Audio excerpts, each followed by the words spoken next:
Hello guys, welcome back to my channel. So ఈరోజు మేము వేడి వేడి పూరీలు ఇంకా మామిడి పళ్ళ పానకం చేసుకున్నాము.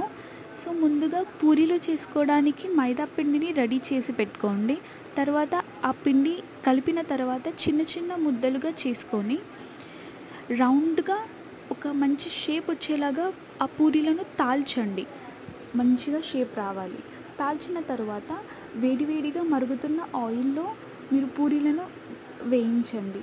ఆ వేయించిన పూరీలు ఒక మంచిగా బ్రౌన్ కలర్ ఉబ్బేలాగా వేయించండి. వేయించిన తర్వాత అప్పుడు మీకు ఒక మంచి కలర్ అనేది వస్తుంది.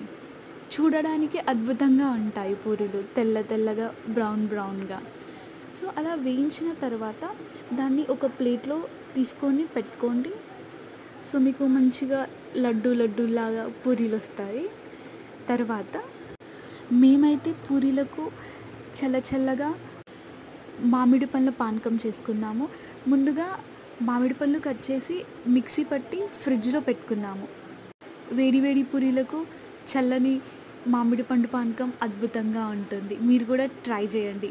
మెయిన్గా సమ్మర్ సీజన్లో ట్రై చేయండి. ఫ్యామిలీతో కలిసి తినండి. సో నేనైతే మా ఫ్యామిలీతో కలిసి తిన్నాను. నాకైతే చూడడానికి చాలా నచ్చింది. ఒకసారి మీరు కూడా మీ ఇంట్లో ట్రై చేయండి. నేనైతే టేస్ట్ చేశాను, చాలా స్వీట్గా ఉంది.